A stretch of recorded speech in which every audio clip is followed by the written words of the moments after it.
Lee Hinson-Hasty. I'm the Senior Director of Theological Education Funds Development for the Presbyterian Church USA Foundation with the Committee on Theological Education, and I'm sheltering in place here in Louisville. And I have today with me to talk about re-envisioning theological education, the Reverend Dr. Frank Yamada. There's somebody, I don't know anybody else in the world who would know more about that you wake up and think about theological education daily, broadly, Frank, and just thanks for being here today. You may welcome our guest. I'll look and see who else is watching.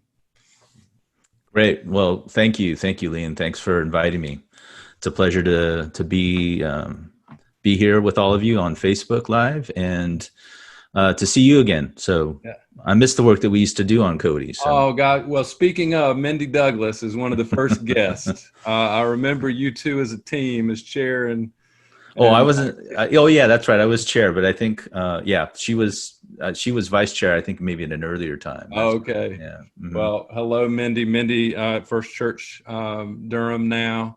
We're glad to see you there and others. And Frank, thanks for being here. Thanks for making the time. We were just talking about he has a busy summer, and he wasn't even mentioning his biennial meeting that happened a few weeks ago. But Frank is the executive director of the Association of Theological Schools.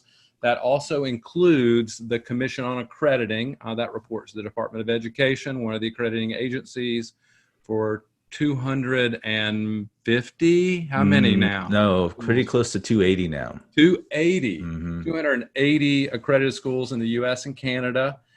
He's been there since July 2017. Before that, so we're at the 3-year anniversary here in July. A lot has happened. Just past it. Yeah. A lot has happened.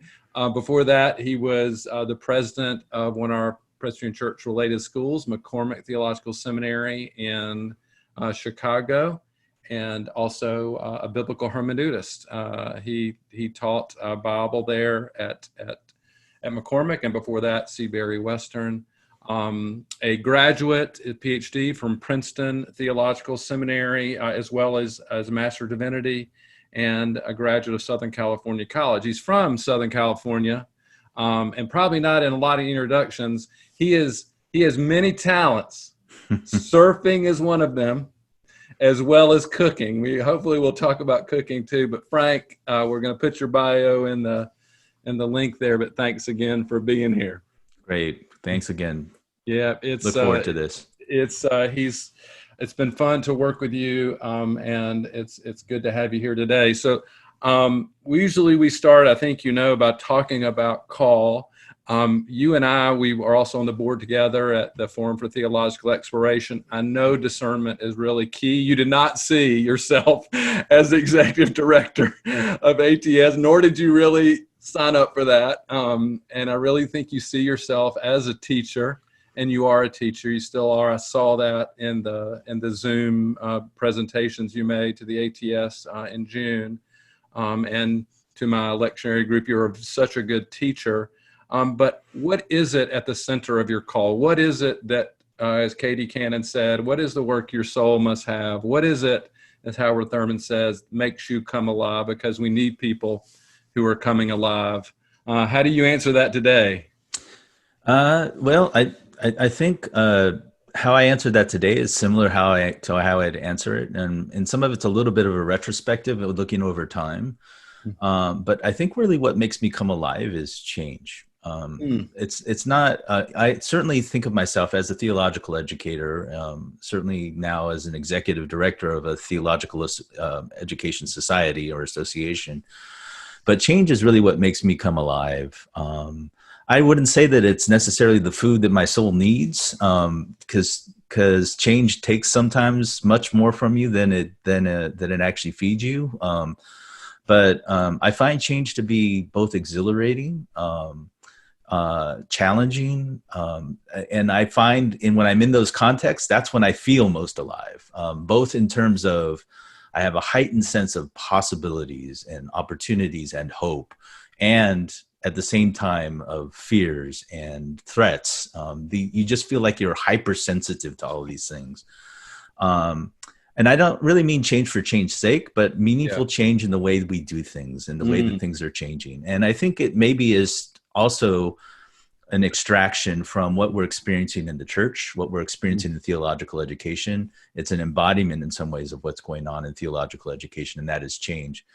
Another way that I've thought about this vocationally, as a Gen Xer, I've often thought of my vocation as being a combination of a hospice chaplain and a midwife. I'm a Gen Xer, so I'm the small generation sandwiched between these two very large generations, the millennials and the baby boomers. So on the hospice side, it's allowing something to transition with grace and gratitude into a new stage of life, because death is not an end, right? It's Right. this new stage of life, Right. and Because participating. you're saying goodbye and saying hello to something. Correct. Right. Exactly.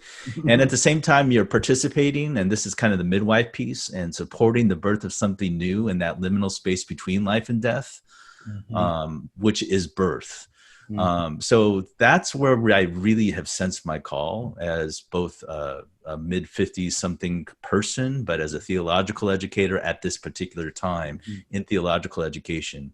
And one last thing, I think because of COVID-19, I think it's become one of those places where I felt particularly alive around this idea of change. Even while sheltering in place and being socially distanced from others, as you see the transformation of theological schools and of communities of faith, as we're trying to lean into what this new normal is that the pandemic has created.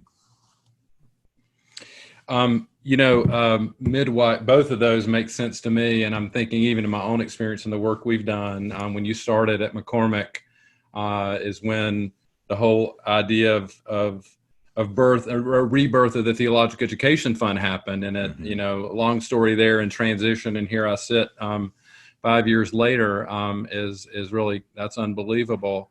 That I see that as part of who you are, and what's happening with the ATS and theological education broadly, and hospice care. I think folks have started to appreciate hospice chaplains more and more, and be in touch with them. I mean, it's a real gift. I know in my own personal experience with hospice chaplains,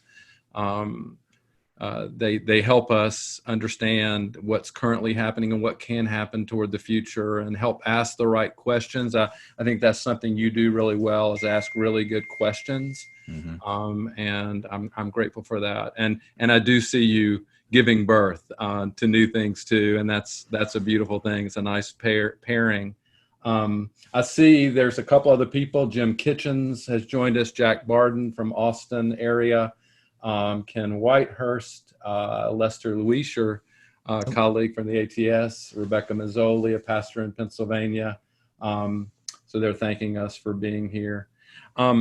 So Frank, I remember just, you dialing back in history a little bit and saying a little bit more about you is, that makes sense that change would be at the center of who you are. And maybe the word conversion is akin. You're the Hebrew scholar here, but probably similar to the conversion. It's towards something new. I mean, and you wrote about some years ago about 2 conversions in your life. I'm sure there's been more, but at least 2.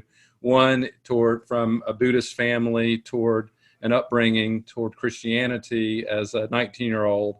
And second was your conversion in seminary toward theological education, a world that created new narratives, starting right with the book of Genesis, and carrying on through theological scholars. You talk about Augustine, Barth, Bonhoeffer, Calvin, but also Brueggemann, Dolores Williams from here in Louisville, Kwok Pui Lan, Phyllis Tribble, and I bet the list could even expand beyond that.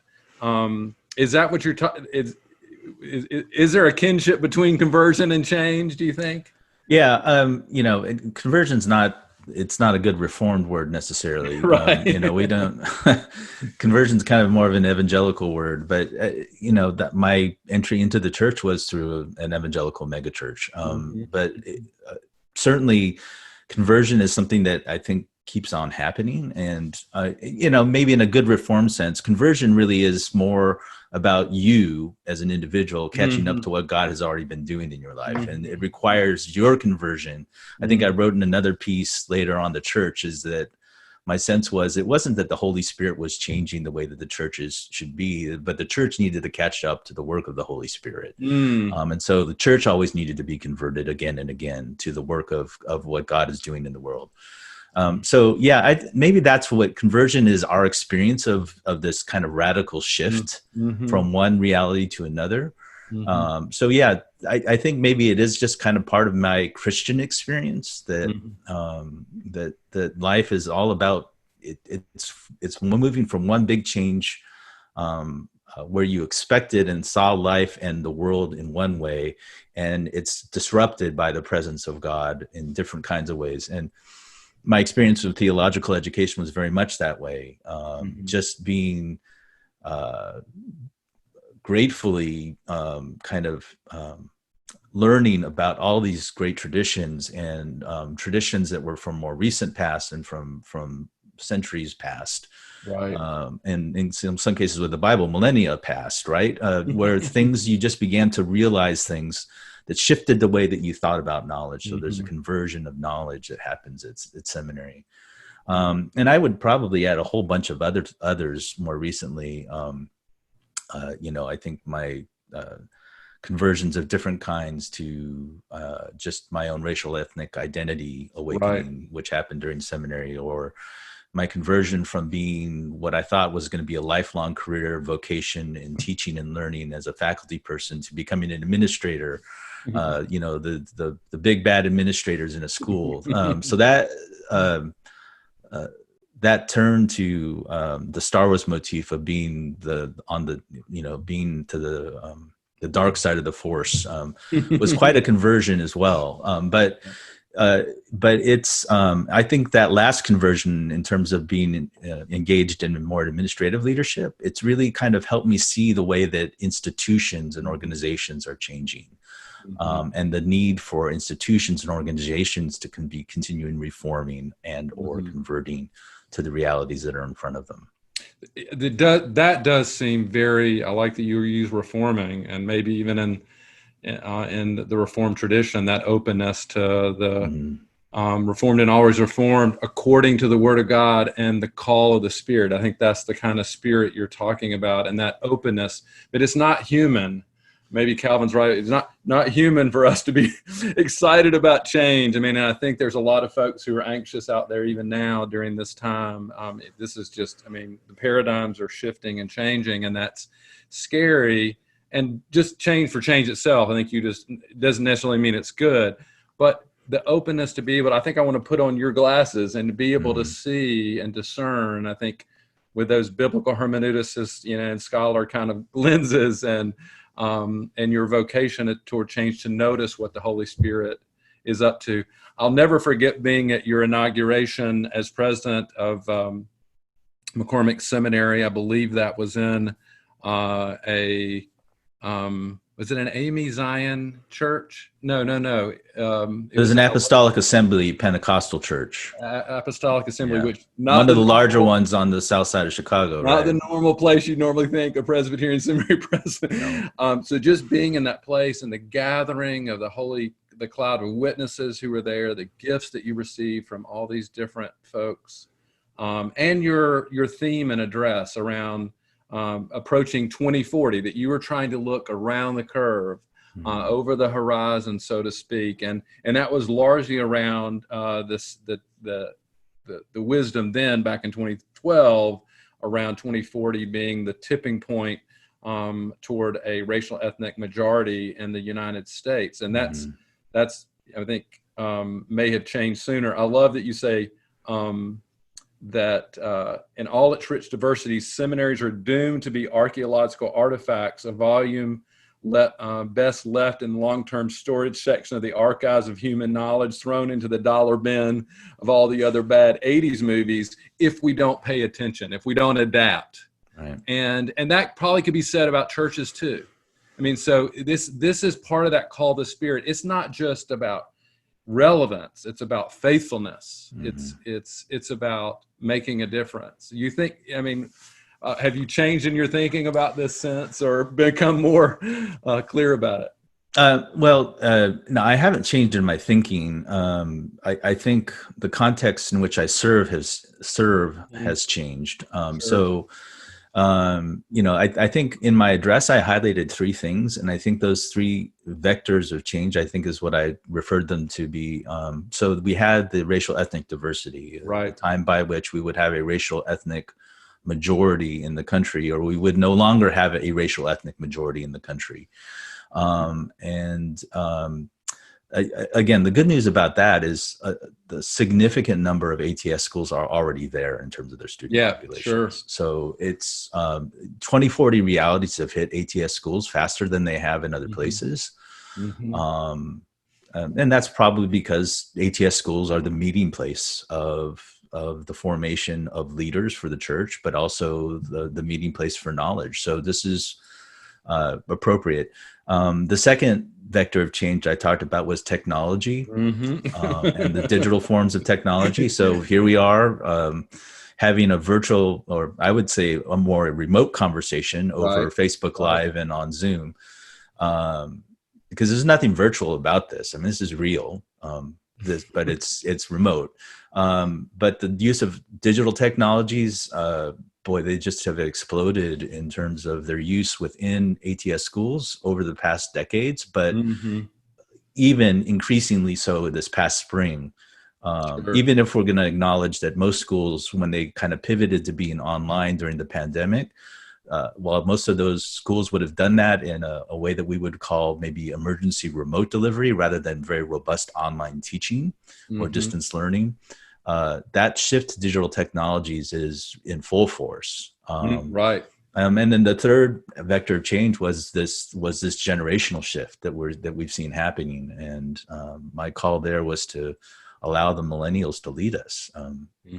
So, I think we see that in many different ways, not just in terms of how they're leading the church, how they're leading on the streets, how they're in terms of protests and the kinds of changes that they're calling for, how they're leading in government, how they're leading in theological schools. So this is all of these vectors of change. I think I saw these as an inevitable. So I thought I was preaching to the choir when I was saying these things, but I think that they have all taken on significant shape in terms of who we are as a church and who we are as theological educators, for sure. Right. I mean, it became clear. I was sitting in watching via YouTube the ATS and Commission on Accrediting plenary sessions. I didn't get to watch, but at the front end was a Black Lives Matter kind of teach-in type moment the day before those meetings. It's definitely a new world, and it's exciting to see.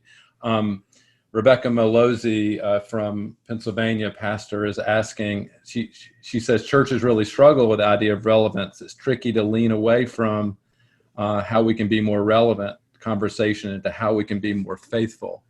And I think she's probably right. And I feel like there was something about being faithful and relevant in these new standards, this once in a generation motion, as I guess, I'm not sure who coined that term, but that you were taking. It's only the third time in ATS is 101-year history. Yep. Yeah, 101-year history for them to really make these significant changes, not just tweaks to the standards.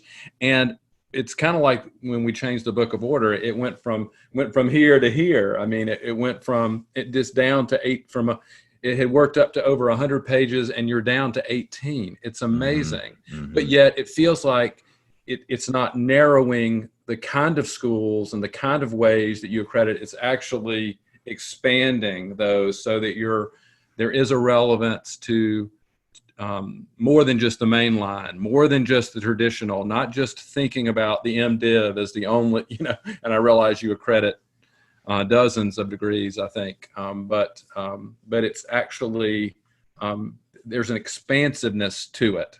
So how does this play into your thinking and your call and what's you're noticing?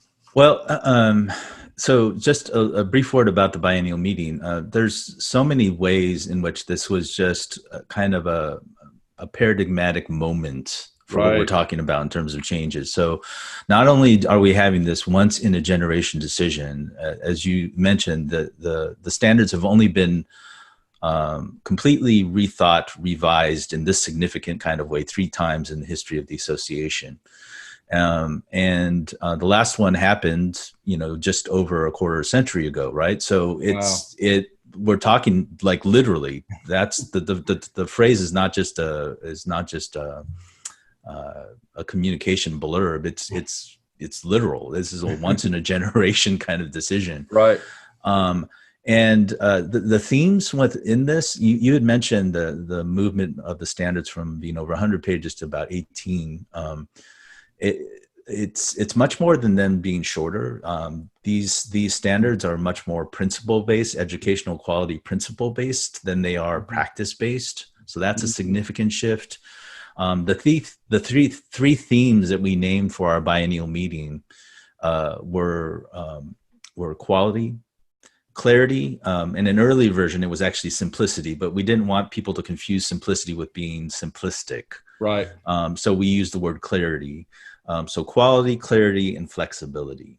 Yeah. Now, even if you think, so quality is something that this is what the standards are there for. They're both to ensure, but tend to point schools in the direction of what quality looks like in theological education. That's why there's standards. Right. But these notions of being clear and really with an elegant simplicity about them, Right. and to provide schools with flexibility, that those are the 3 kind of themes around standards. These would not be the 3 themes that standards would have been characterized by in the 20th century or in past versions. As you named, for most of ATS's history, the ATS was a predominantly mainline organization. It is now 44%, 45% evangelical, Wow. Protestant. Mainlines make up about 33% of the association, and Roman Catholic Orthodox about 22%. Is that the number of schools or students? No, those are the percentages of schools. Yeah, Schools. Numbers of schools, right? Mm-hmm. So the character of the membership has changed, but and for most of that time as well, the MDiv, and still the MDiv is the most populated degree among ATS schools. Mm-hmm. But the fastest growing group of degrees are MAs. And that really shows us, that I think signals a shift in the church and who's getting trained in theological schools. So we get an increasing number of traditions that don't require the MDiv as a certification for ordination. And in fact, a growing number of students are already ordained within their tradition, right, and their theological education is more of a companion to their already serving ministries. So, so the character of theological education has changed, and in some way, what the standards are doing is they're just recognizing the contextual nature in which schools are doing theological education these days. And to be able to accommodate that great diversity and contextuality of theological education, the standards had to move toward principles rather than a set of practices, which was really what the former standards were more based on, educational practices. So, for example, we did have a specific standard on distance education or online education. Now we are pointing to more educational principles that can apply both online learning and face-to-face classroom instruction. So it could be that folks do an MDiv faster or slower, right? I mean, there's not a specific way of doing it. And by the way, let me mention for you folks who don't know, is the only organization named in our Constitution or in the Book of Order in the form of government that's not Presbyterian is the Association of Theological Schools, G20607. Is about the final assessment of candidates, that you shall have a transcript from a theological institution accredited by the Association of Theological Schools. That used to just say ATS. It didn't even have the whole. But I mean, this is important. I mean, so the schools that are accredited are going to have different rhythms and ways of living that out than they did before. I mean, this is a big deal. This Right. Yeah, no, I think that's right. Now, the MDiv still, the still data the core. show the data show that the duration of the MDiv is actually is greater than 3 years. So, in terms of how students accomplish that, I think that's another way in which theological education has changed. And in another piece, I think it may be in one of my other addresses that I've given as an executive director. And one of the three big ways that we see school shift changing and theological education changing is in the students whom they serve. There's changes demographically. This is the 2040 piece, right? So we see an increasing number of students of color at ATS schools, but that doesn't quite completely capture the full breadth of how ATS student bodies are changing. Increasingly, students are, so one of the examples that I use is if you're looking at the 20th century student of an ATS school, typically this would have been a white, male Euro-American who was attending full-time an MDiv program at likely a mainline Protestant school. It would have been a residential program more than, right? So this person would have been going to a seminary of his or her denomination in which he or she was raised. Right. And then would be going on to serve a congregation of that same denomination. And you look at each of those categories in the 21st century student for ATS schools, and almost every one of those categories has changed. Right. So increasingly, these are people, increasingly people of color are attending ATS schools. They can be male or female, of course. They're more likely now to be attending an evangelical school. Evangelical schools serve about 65% of the students in all of ATS. They're likely already serving in context of ministry, and they're likely attending a seminary that's not of their denomination, not necessarily of their denomination. And as I said before, they're already probably in their context of ministry rather than which is probably that's true for a lot of Presbyterians too. Maybe not ordained to do that, but they're a youth minister or they're doing some kind of directorship at a local church or what have you. I mean, it's a whole new world. Enrollment, and I can't believe our time is blown away here, but enrollment still though is a huge issue, right? Just in general across the ATS, and especially among the mainline. I don't know if you want to say anything about that. Yeah, well, the trends have been that overall as an association, enrollments have been pretty steady. Okay. Though they've come off of their highs from 2005. But if we look at that and parse those out in terms of ecclesial traditions, Roman Catholics have remained fairly steady. Evangelicals have remained fairly steady with a slight decline as well. And all have seen slight declines, but they have been fairly steady. But with the mainline Protestant traditions, which of course include our Presbyterians, the slope has been pretty steeply downward. Enrollments have decreased, and there's a number of reasons probably for that. Some of that is reflecting the demographics of our membership. I think that's just part of it. Particularly within Presbyterian churches and Presbyterian seminaries, I think we as a mainline school, like other mainline traditions, but unlike, for example, the United Methodists, do not require necessarily our candidates. It's more like a presbytery by presbytery kind of thing, require our candidates to go to a Presbyterian Church USA school. Right. So for a lot of those kinds of reasons, I think we've seen sharper declines in enrollment at mainline Protestant schools. Well, I'm something that I study and look at and want to learn more about, and I again, I can't believe our time is gone. We could probably talk another hour easily. I am convinced, and I know you've been mentored by many, and we've both been mentored. And you introduced me to a common mentor. This is not an advertisement. I'm not being paid, but Vivian Howard, who is this is her book about her cookbook, but The Chef's Life. This is something Frank and his wife Michelle turned me on to, and she was, I was thinking as you were talking, I don't know why, in the show, and she talks about it in the book, is Miss Lily, who is an African-American woman from her community, Deep Run, which is outside of Kinston, a very rural location, very much taught. She didn't learn to cook from her mother so much. She learned from folks like Miss Lily, and she goes and visits them, and that kind of mentoring really makes a difference. And she tells just wonderful stories. You're a cook. You're the Iron Chef champion, maybe times at McCormick. 2 times.